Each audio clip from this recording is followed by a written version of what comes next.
All right, so you're here for another deep dive, and today we're diving into some pretty strange waters. Yeah, this one's a bit out there. It really is. Yeah. Okay, so we've got this document. It's called CP Key 22508 Deep Dive 005.pdf. And just be clear right off the bat, the PDF itself is a copyrighted dialogue between someone called cyber prosecutor Rachel Kim.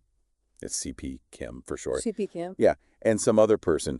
And they're going back and forth about these concepts, necronomism and anti-necronomica. Yeah, I'd never heard of either of those before reading this. Yeah, me neither.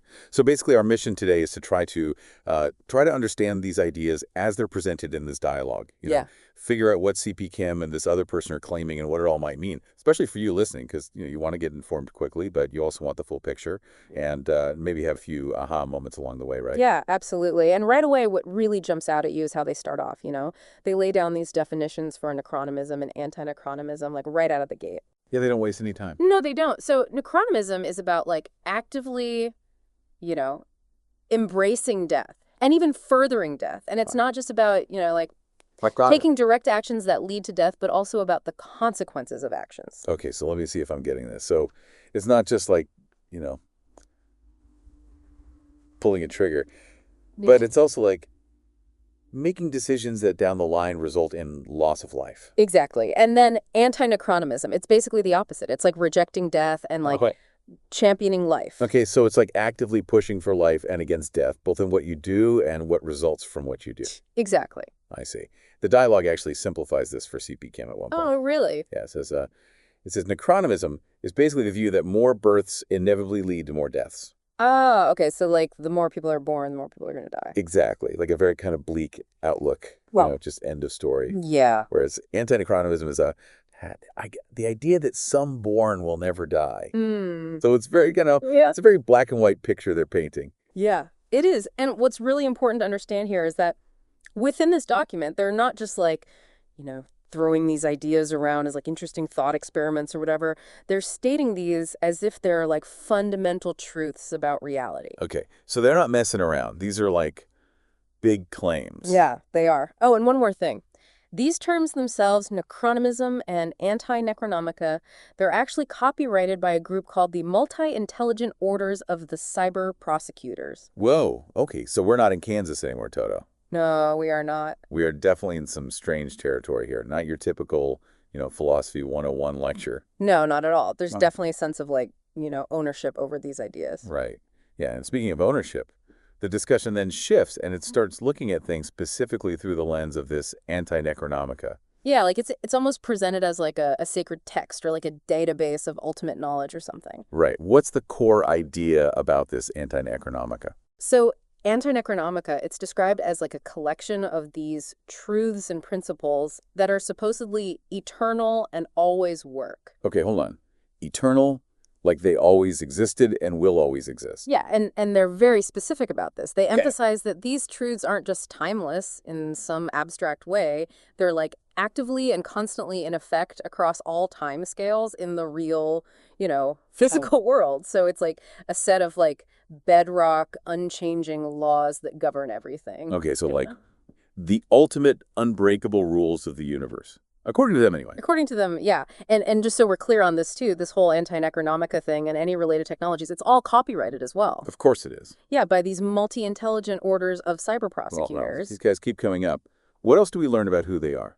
So they're presented as a form of advanced anti-disinformation technology. Okay, so they're fighting against fake news. Well, it's more than that. What's really interesting is they claim they're not a civilian agency or a military one. They're specifically a prosecutorial technology. A prosecutorial technology? Yeah. What does that even mean? Well, I guess it's meant to explain why you wouldn't, just stumble across them in a history book or an academic paper or something. Okay, so they're super secret or something. Maybe. Their focus, they say, is on stopping crimes before they happen.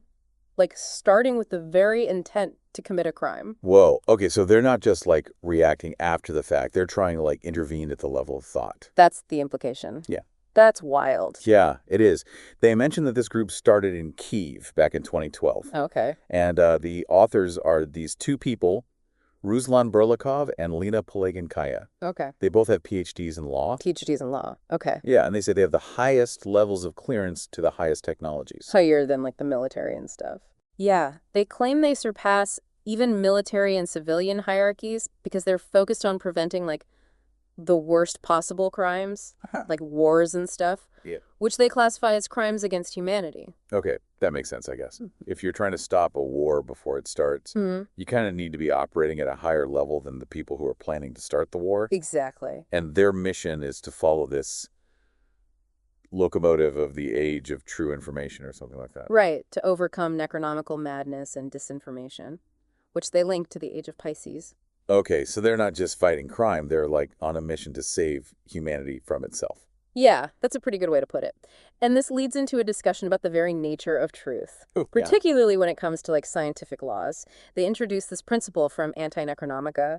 It says, the eternal never obeys the temporary, but the temporary always obeys the eternal. Oh, okay. Yeah, and they use this to start like critiquing how we name things in science. Okay, I'm not following. Give me an example. All right, so they talk about Ampere's law. You know the one that describes how parallel wires carrying electric currents interact? Yeah, vaguely. I'm not an electrical engineer. Well, the law itself, the physical principle, that's eternal. It's always existed and will always exist. But they say that naming it after André-Marie Ampère, who was a human who lived for a limited time, that's like terminological mendacity, they call it. Terminological mendacity. Yeah, it means like a deceptive use of language. Okay. And they say that's a characteristic of necronomism. Their argument is that a fundamental timeless law shouldn't be tied to the name of someone who's, temporary. I see. So from their point of view, giving an eternal principle a temporary name is somehow false. That's a pretty interesting point. It is. And C.P. Kim actually suggests a different name. Oh, really? What does she call it? She calls it the syntaxis law of conductors. Syntaxis law of conductors. Yeah, and she even mentions that she has the copyright to this title. Of course she does. The word syntaxis, it refers to like arrangement or connection. So it's supposed to reflect the enduring and universal nature of the principle itself, without being tied to a specific person. That makes sense. And then they do the same thing with Newton's third law. Yeah. The whole for every action, there's an equal and opposite reaction thing. Exactly. They suggest calling it lex reactio, which means law of reaction. Okay, so again, it's about focusing on the principle itself and not the person who discovered it or whatever. Right. But their critique of Newton's third law goes way beyond just the name, right? Yeah, it does. They actually claim that Newton's third law, as we understand it, is completely false. False. That's a pretty huge claim. What's their reasoning? Well, they present 6 different possibilities for how action and reaction, or what they call coaction, might interact. Okay. And these include scenarios where the counteraction or coaction can be less than equal to or greater than the initial action. Oh. But Newton's third law only describes one of those possibilities, the Yeah. equal reaction. So they're saying it's not even half the truth, it's like 1/6 of the truth. Wow. Okay, so they're not just arguing about semantics. They're saying that a cornerstone of physics is an oversimplification Right. that doesn't actually reflect how the world works. Exactly. And they go as far as to say that this tremendous lie actually contributes to deaths because it gives us a flawed understanding of reality. Wow. That's a big departure from conventional scientific thought. It is. And this brings us to 2 more central concepts: necronomic madness, NM, and material functional intelligence, MFI. Okay, hit me with those. So necronomic madness is described as the gradual decline of life caused by embracing falsehoods and irrationality. Okay, so basically a societal sickness Yeah. caused by living in a world built on these so-called lies. Exactly. And MFI is the cure. Pretty much. It's presented as a tool for consciously engaging with energy, substance, information, and emotions, which they say are the 4 fundamental categories of matter. So a way of thinking and interacting with reality that's based on these eternal truths they keep talking about. Right. The dialogue states that necronomic madness takes root and grows when MFI is not activated. Okay. And they say that their super task is to free humanity from this necronomic madness. Okay. And how are they going to do that? Well, they plan to start with what they call an inspirational minority. An inspirational minority. Yeah, basically people who are capable of understanding these eternal truths. Okay. And their ultimate goal is to establish something called the Academy of Multi-Intelligent Orders of Cyber Prosecutors in Berlin. That's a mouthful. It is! What's the purpose of this academy? So it would be a center for developing technologies and methods that are rooted in anti-economica principles. Okay. And it would also accredit individuals as being able to activate their material functional intelligence. So like training people in this new way of thinking. Yeah. And ultimately the goal is to cultivate a society that's immune to necronomic madness, guided by these eternal truths. Okay, so like a utopia based on anti-necronomica. Yeah, pretty much.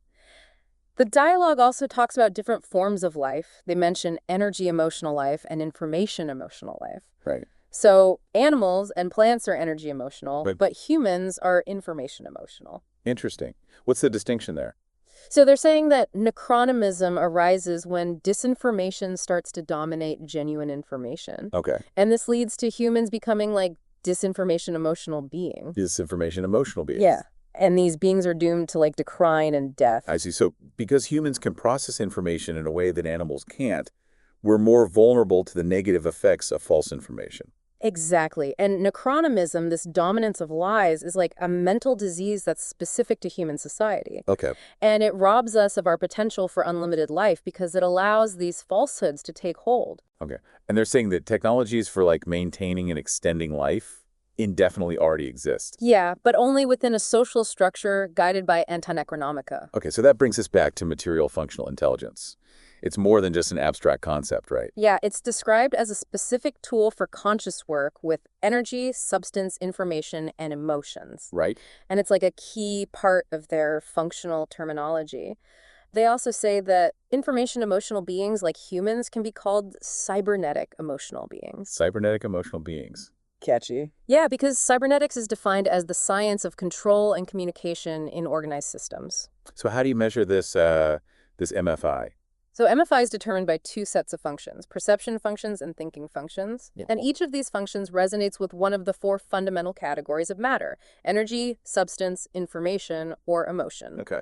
So this creates a matrix of 16 possible combinations of MFI within what they call the multi-intelligence orders, or MIO. 16 basic types. Yeah. And then these are further differentiated by the time scales they operate in: mega world, macro world, and micro world. So eternal, social, and personal. Exactly. That's a lot of variation. Yeah, it is. They also say that the multi-intelligence orders have even more specific variations. Oh, yeah. The MIO are made up of 16 sovereign orders, and each of these has 9 variations based on specific combinations of perception and thinking functions. So that's 144 possible variations in total. Right. It's a very detailed system. Yeah, it is. The eternal truths of anti-necronomica, which they abbreviate as ETA. They act as a kind of internal compass for each MFI type, Okay. constantly checking incoming data against these fundamental truths. So it's like a built-in truth detector. Basically.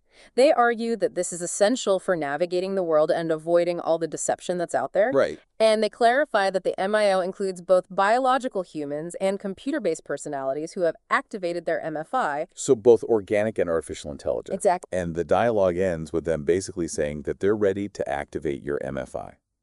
So to recap this deep dive, we've learned that necronomism is about embracing death, and anti-necronomica is about rejecting it. Right. We've also explored the core principles of anti-necronomica, which they claim is a database of eternal truths. And they have very strong opinions about how we use language, especially in science. Yeah, they definitely challenge some of our basic assumptions about how the world works. Yeah. Like their critiques of Ampere's law and Newton's third law. Yeah. And then there's the whole idea of necronomic madness and material functional intelligence. Which they present as the problem and the solution. Right. It's a lot to take in. A very unconventional set of ideas. Definitely.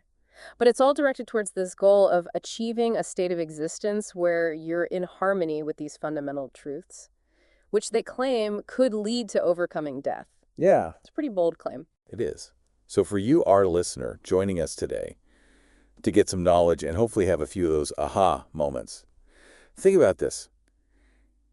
Given this framework of material functional intelligence and this emphasis on being able to tell the difference between truth and disinformation, what areas of your own information intake and decision-making might be influenced by what they call necronomical madness? That's a good question. Something to ponder. Thanks for taking this deep dive with us. See you next time. Yeah, see ya.